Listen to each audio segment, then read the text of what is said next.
고속도로에서 갑자기 끼어드는 차 피하다가 윙바디 커다란 트럭이 넘어졌습니다.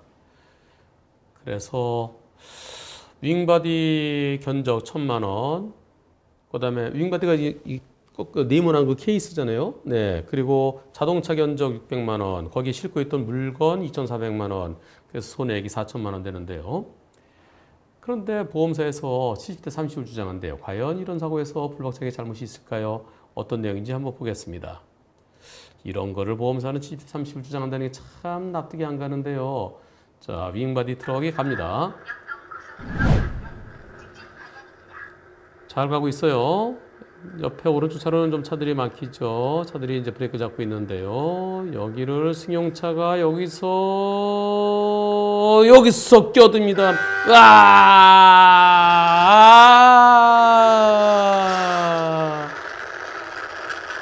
하면서 뒤집어졌습니다. 저렇게 들어오는 승용차, 저 칼치기, 저 피할 수 있나요? 아니, 들어올 때가 따로 있죠. 그렇게 들어오면 나보고 어쩌란 얘기예요. 참나. 앞에서 그랬으면 그래 빵 하면서 안 있었는데 내가 앞에 가고 있었고요. 내가 앞에 가고 있었는데 뒤에서 오던 차가 저기서 저렇게 여기서 여기를 들어오신 걸 어떡합니까? 여기를 브레이크 잡으면서 불박차 피할 수 있나요? 뒤에 저렇게 치고 들어오는데.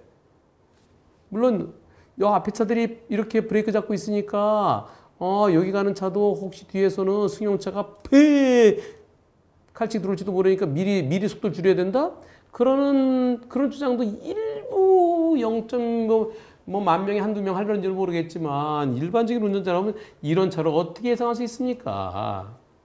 그런데 이 차는 사고 난 거 알았대요. 사고를 알고도 그냥 가버렸대요. 운전자 다쳤으면은 당연히 뺑소니죠. 예. 운전자 다쳤겠죠. 넘어졌는데 운전자 어떻게 됐을까요? 그 차랑 부딪히진 않았어요. 비접촉 사고인데요. 사고 당시 시속 8, 90 정도 달리고 있었습니다. 그리고 사고 난 날 저 정리할 게 많아서요. 그래서 그 병원에 입원해 있습니다. 2주 진단 나왔습니다. 네, 그렇습니다. 보상금 더 받자고 병원에 입원한 거 그런 거 아닙니다. 예. 혹시라도 후유증이 있을까봐 병원에서 검사하고 그리고 병원에서 지금 치료받고 있다고 하셨는데요. 이번 사고 변호사한테 알아보니까 그 변호사가 이게 그거죠. 핸들 틀은 것 때문에 100등 아니라고 했던 거죠. 참 특이한 변호사님, 어떤 변호사님인지 모르지만 그러면서 여기에 대해서 그 비용 350만 원 착수금 주고 이기면 10% 달라. 그런데 나는 100% 100대 0 자신이 없다라고 그런 식으로 얘기했던 내가 뭘 잘못했습니까? 그러니까 핸들 급히 틀어서 넘어졌으니까 왜 핸들 틀었냐? 똑바로 잡고 있어야지. 똑바로 잡고 있으면 나 그 죽었죠. 네. 이 사건 유튜브에 올렸습니다. 유튜브에 올려서 제가 불박차한테 잘못 있나요? 라고 여러분들께 의견을 여쭤봤습니다. 불박차 잘못 없다 97%. 일부 잘못 있다 2%. 아하, 예, 역시 일부 잘못 있다. 이런 분들이 계세요. 네. 그분들은 과연 어떻게 하실까요?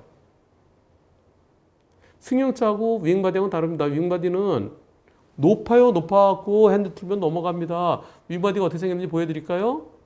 네, 여기. 네, 윙바디. 네. 네모나코. 예, 이거. 이게 윙바디입니다. 높아요. 그래갖고 브레이크 잡고 핸들 틀면은 넘어집니다. 핸들 튼 게 잘못인가요? 아니, 상대를 살리기 위해서, 끼어드는 그 승용차 운전자를 살리기 위해서, 내가 피하다 보면 내가 넘어지면 또 뒤에서 오는 마지 큰 트럭이 있으면 그 차를 붙이면 내가 죽을 수도 있었던 거예요. 불박차 운전자 피한 게 잘못입니까? 아니죠. 물론, 100대 0 나오면은 좀, 이게 뭐 우리가 공산주의도 아니고, 네, 100대 0 안 넘기고 자연스럽죠. 일부 서로 의견이 다를 수도 있으니까요. 저는 당연한 100대 0이고 상대편 뺑소니죠.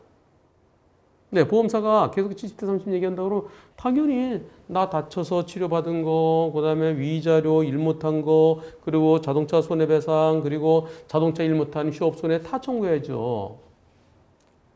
그런데 이분께서 자유 게시판에 글을 올려주셨습니다. 이렇게. 2,900회 방송된 화물차 차주입니다. 안녕하세요 변호사님. 바쁘신데 제 영상 방송까지 해주셔서 감사드립니다. 가해자 측 운전자랑 합의를 잘 보게 돼서 글 남깁니다. 상대 측 보면서 80대 20까지 해준대요. 참 끝까지 우기는군요. 그 보험사. 웃기는 보험사네요. 그런데 상대측 보험사 전부 다 70대 30 얘기다 지금 80대 20까지 나왔는데요. 그리고 20%는 그거는 가해자 측 운전자가 20%를 돈으로 주겠대요. 그래서 서로 합의서 썼고 잘 해결됐습니다. 결국 나는 100% 다 받은 거죠. 보험사가 80%, 그 승용차 운전자가 20%. 가해자 측 운전자는 현재 경찰에서 뺑소니 혐의로 조사 진행 중입니다. 저는 당황해서 그랬겠죠. 비접촉이라서 그런 거는 자기 책임이 없는 거로 잘못 알고 그랬겠죠. 선처해 주세요. 그렇게 선처해달라고 경찰에 진술할 겁니다. 보험사 괘씸한 생각해서는 소송까지 가서 판례를 남기고 싶지만 저거 당연히 판례 안 남겨도 됩니다. 너무나 당연해요. 가해자 측 운전자가 반성도 하시고 합의도 잘 해주셔서 소송까지 갈 필요가 없어서 저도 이래서 버는 게 낫지라고 생각해서 더 이상 신경 쓰기 싫어서 합의해 줬습니다. 앞으로도 변호사님 방송 잘 보겠습니다. 저거 보험사에서 내야 될 돈을 왜 가해자 운전자가 내나요? 가해자 운전자가 20% 줬으면요, 그 보험 상대로 소송하세요. 이제는 가해자 운전자, 그 상대차 승용차 운전자가 그 보험사에서 소송하는 겁니다. 왜? 보험사. 이거는요, 좀 설명을 드릴게요. 이거는 설명을. 자, 이 사건에서요, 이 차가 100% 잘못했어요. 그리고 이 차가, 원래는 운전자가 나한테 100% 해줘야 되는 거예요. 그런데 저 운전자가 자기가 한꺼번에 돈이 많이 나갈지 모르니까 보험에 드는 거예요. 보험사가 이 운전자를 대신해서 100% 주는 겁니다. 지금 어떤 꼴이 됐나요? 이 보험사가 80% 내놓고 운전자가 20% 내놨죠. 운전자가 보험사에 80% 하는 거 여기 대해서 운전자가 포기한 게 아니라 그러면은 자 20% 내가 피해자한테는 이렇게 해서 100원이 다 간 거예요. 피해 잘못 없으니까. 그리고 20%는 보험사에서 내야 걸 내가 냈으니까 네가 내놔라 라고 보험사에다 보험금 청구할 수 있습니다. 포기하지 않았다면. 포기하지 마. 그런 노래도 있잖아요. 이제는 저 피해자란데 요 승용차 운전자가 보험에서다. 내가 피해자가 청구하는 건 손해배상 청구권이고요. 요 자동차 운전자가 가해자가 청구하는 건 보험금 청구권입니다. 결국 보험에서 100만 원, 100% 다 넣어야 돼요. 당연히 다 넣어야죠. 당연히.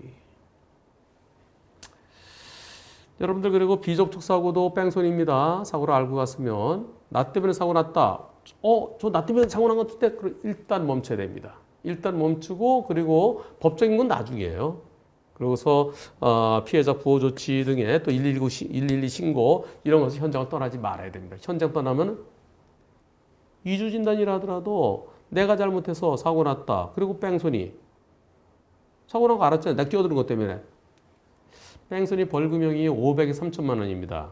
1년 이상의 징역형 또는 벌금 500에서 3천만 원인데요. 많이 다치지 않았으니까 벌금형이에요. 최소한 500만 원이에요. 그런데 중요한 것은 면허 취소되고 4년 후에 딸 수 있어요. 그게 무섭습니다. 원만하게 합의가 된다 그러면 기소유예 될 수 있어요. 기소유예 되면은 그러면 바로 면허를 딸 수 있습니다. 그래서 저 운전자는 다시 면허 취소돼서 곧바로 면허는 딸 수 있을 것 같은데요. 과실비는 당연히 백두형이죠. 너무나 당연한 백두형입니다.